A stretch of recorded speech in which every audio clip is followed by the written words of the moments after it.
Subscribe now and press the bell icon. Never miss an update. Hello student, welcome back. Parts of speech के एक नए part में एक बार पुनः आपका स्वागत है। यह वीडियो जो है आप लोगों के लिए बड़ी ही इंटरेस्टिंग होने वाली है, क्योंकि आज इस वीडियो में जो है हम demonstrative pronoun and reciprocal pronoun को पढ़ने वाले हैं, जो कि बहुत ही इंटरेस्टिंग टॉपिक है। अगर एक बार आप वीडियो को अंत तक देखिए और ना समझ में आए तो जो है नीचे कमेंट बॉक्स में जो कमेंट करके कहिए कि सर जो है नहीं समझ में आया है, क्योंकि इतने आसान लैंग्वेज में आपको यूट्यूब पे ये पहली वीडियो मिलेगी जहां पे एग्जाम्पल एंड यूज जो है आपको ट्रिक के साथ पढ़ाया जाएगा। तो चलिए वीडियो को स्टार्ट करते हैं। डिमॉन्स्ट्रेटिव प्रोनाउन, जिसको हिंदी में हम संकेतवाचक सर्वनाम कहते हैं। अब आइए इसके परिभाषा को जान लेते हैं। वे प्रोनाउंस जो किसी नाउन यानी कि व्यक्ति, वस्तु, स्थान की ओर संकेत करते हैं वे डिमॉन्स्ट्रेटिव प्रोनाउंस कहलाते हैं। इसके अंतर्गत दिस, दैट, दीज, दोज शब्द आते हैं। एग्जाम्पल देखिए इसका क्या लिखा है। This is my pen. अब इस वाक्य में जो दिस है वह नाउन यानी कि पेन की ओर संकेत कर रहा है, जो कि एक वस्तु है। इसलिए इस वाक्य में जो दिस है वो डिमॉन्स्ट्रेटिव प्रोनाउन का कार्य कर रहा है। एक और एग्जांपल देख लीजिए। These are my chair. अब इस वाक्य में जो दीज है वह नाउन जो है चेयर की ओर संकेत कर रहा है, जो कि क्या है, एक वस्तु है। इसलिए इस वाक्य में जो दीज है वह भी क्या आपका डिमॉन्स्ट्रेटिव प्रोनाउन का कार्य कर रहा है। जैसा कि मैंने आपसे कहा था ना कि एक एक जो है एग्जाम्पल को बारीकी से आपको समझाया जाएगा, और अगर आपको नहीं समझ में आया तो फिर कहिएगा आप कि सर आप क्या कह रहे थे। अब जो है मैं एक नोट के माध्यम से जो है आपको बताना चाहता हूं कि अगर कहीं डिमॉन्स्ट्रेटिव प्रोनाउन और डिमॉन्स्ट्रेटिव एडजेक्टिव का एग्जांपल दे दे तो आप कैसे पहचानोगे। देखिए नोट नंबर फर्स्ट जो पहला है, यदि इनके प्रयोग, किनके प्रयोग, दिस, दैट, दीज, दोज के तुरंत बाद कोई नाउन दिया हो तो ये डिमॉन्स्ट्रेटिव एडजेक्टिव कहलाते हैं। मतलब समझे आप, यानी कि इनके बाद अगर कोई नाउन दिया रहेगा, जैसे कोई व्यक्ति हो गया या वस्तु हो गया या फिर कोई स्थान हो गया, तो वह तुरंत जो है आपका दिस हो गया, चाहे डेट हो गया, चाहे दीज हो गया, चाहे दोज हो गया, वह आपका डिमॉन्स्ट्रेटिव एडजेक्टिव कहलाने लगेगा। जैसे एग्जाम्पल देखिए नीचे क्या लिखा है। That book is his. अब इस वाक्य में देखिए जो डेट है उसके तुरंत बाद नाउन दिया है, इसलिए इस वाक्य में जो डेट है वह डिमॉन्स्ट्रेटिव एडजेक्टिव कहलाएगा। एक और एग्जांपल देख लीजिए। This fan is your. अब इस वाक्य में जो दिस है उसके तुरंत बाद क्या दिया है, आपका नाउन दिया है, इसलिए इस वाक्य में जो दिस है वो भी आपका डिमॉन्स्ट्रेटिव एडजेक्टिव ही कहलाएगा। अब यहाँ पे जो ट्रिक आपको हम बताएंगे वो ट्रिक ये है कि अगर आपका किसी भी सेंटेंस में दिस, दैट, दीज या दोज के बाद अगर नाउन नहीं दिया रहेगा तो वह वाक्य जो है आपका डिमॉन्स्ट्रेटिव प्रोनाउन कहलाएगा। लेकिन अगर दिस, दैट, दीज, दोज के तुरंत बाद अगर आपका नाउन दिया रहेगा तो वह वाक्य आपका डिमॉन्स्ट्रेटिव एडजेक्टिव कहलाएगा। जैसा कि आपको यहाँ पे दोनों जो ऊपर एग्जांपल दिया गया था उसी एग्जांपल को यहाँ पे हम रखेंगे। जैसे कि एक डिमॉन्स्ट्रेटिव प्रोनाउन का एग्जांपल दिखाएंगे आपको और एक एग्जांपल डिमॉन्स्ट्रेटिव एडजेक्टिव का। तो देखिए दिस इज माई पेन। नीचे आपको जो है एक और एग्जांपल देखने के लिए मिलेगा, दिस बुक इज हिज। अब देखिए ऊपर वाले वाक्य में दिस के तुरंत बाद जो है सहायक क्रिया का प्रयोग किया गया है, जबकि नीचे वाले वाक्य में जो है दैट के तुरंत बाद आपका क्या दे दिया है, नाउन दे दिया है। तो ऊपर वाला जो वाक्य आपका होगा वह डिमॉन्स्ट्रेटिव प्रोनाउन का होगा, और जबकि नीचे वाला वाक्य जो है आपका डिमॉन्स्ट्रेटिव एडजेक्टिव का होगा। सिंपल तरीके से मैं आपको बता दूं, दिस का बहुवचन दीज होता है, दैट का बहुवचन दोज होता है। अब इनका प्रयोग सेंटेंस में कैसे करते हैं उसका रूल देख लीजिए। जो रूल नंबर फर्स्ट लिखा है वो देखिए।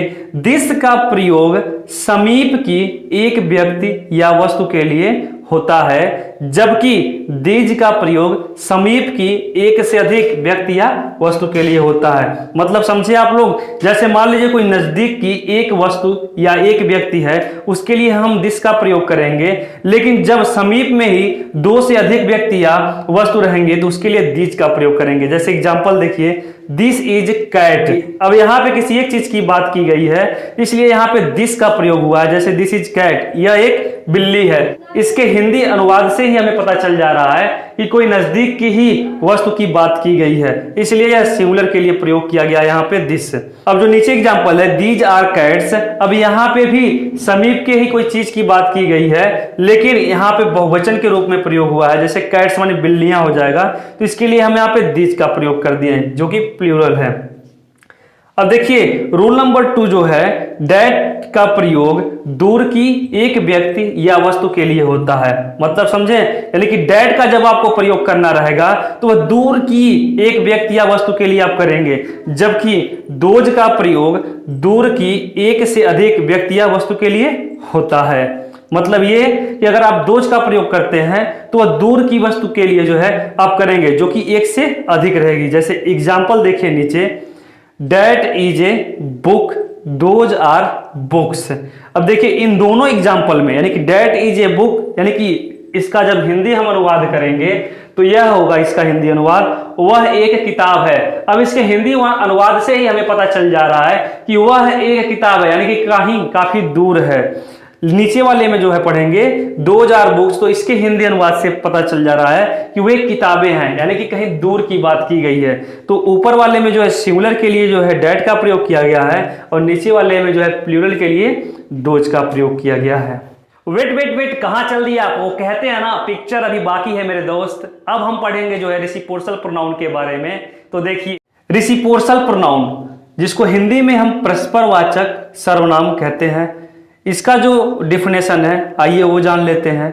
ईच अदर तथा वन एन अदर को रिसिप्रोकल प्रोनाउन कहा जाता है। बिल्कुल सिंपल ट्रिक के साथ समझिए, ईच अदर तथा वन एन अदर को रिसिप्रोकल प्रोनाउन कहा जाता है, क्योंकि ये परस्पर समान व्यवहार प्रकट करते हैं तथा जो दो भिन्न भिन्न प्रोनाउन से मिलकर बनते हैं वे रिसिप्रोकल प्रोनाउन कहलाते हैं। इन दोनों यानी कि each other, one another का अर्थ एक दूसरे होता है। जैसे एग्जाम्पल यहाँ पे हम आपको देना चाहेंगे, Mohan and Sohan loved each other. नीचे एक और एग्जाम्पल लिखेंगे, the boys helped one N other.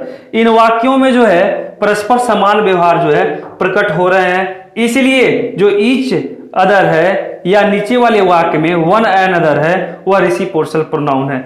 नीचे हम आपको 4 एग्जाम्पल दे रहे हैं। अब इन चारों एग्जाम्पल को देख करके बताइए कि कौन सा एग्जाम्पल सही है और कौन सा एग्जाम्पल गलत है।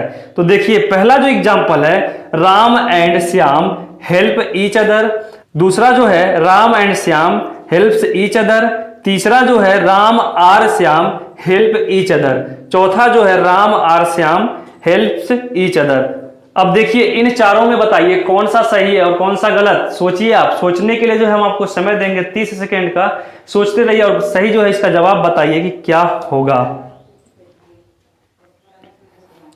तो इसका सही जवाब जो है वो Ram and Shyam help each other, यानी कि पहला एग्जाम्पल जो है सही है, दूसरा और तीसरा गलत है, चौथा भी एग्जाम्पल जो है आपका क्या है, सही है। पहला एग्जाम्पल तो इसलिए सही है जैसा कि आपको ऊपर रूल दिखाई दे रहा है, लेकिन दूसरा और तीसरा एग्जाम्पल इसलिए गलत है क्योंकि राम एंड श्याम के साथ जो हेल्प्स का प्रयोग किया गया है, जबकि वहां पे मेन वर्ब में जो है यस नहीं लगना चाहिए, इसलिए वह वाक्य गलत हो गया। जबकि नीचे वाले वाक्य में तीसरा वाक्य इसलिए गलत हो गया है जो राम और श्याम के साथ हेल्प का प्रयोग किया गया है, जबकि यहाँ पे हेल्प्स रहना चाहिए, इसलिए यह वाक्य गलत है। अब आइए जानते हैं कि कहां पे ईच अदर और कहां पे वन एन अदर का प्रयोग करते हैं। नोट नंबर फर्स्ट देखिए, ईच अदर का प्रयोग दो व्यक्तियों या वस्तुओं के लिए किया जाता है। Example, Mohan and Sohan loved each other. अब देखिए जैसा कि ऊपर रूल लिखा है, ईच अदर का प्रयोग दो व्यक्तियों या वस्तुओं के लिए किया जाता है, जैसा कि इसमें हुआ है मोहन एंड सोहन, तो केवल दो ही व्यक्ति है ना, और जो यहाँ पे ईच अदर का प्रयोग हुआ है वह मोहन एंड सोहन के लिए आया, अर्थात ये हमारा क्या हो जाएगा, रेसिप्रोकल प्रोनाउन हो जाएगा।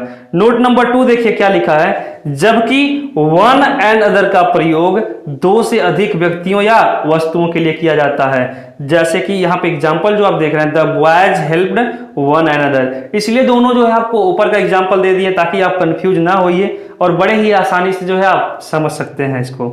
The boys helped one and other, यहाँ पे जो है द बॉयज यानी कि एक से अधिक लड़कों की संख्या की बात की गई है, इसलिए यहाँ पे वन एंड अदर का प्रयोग किया गया है।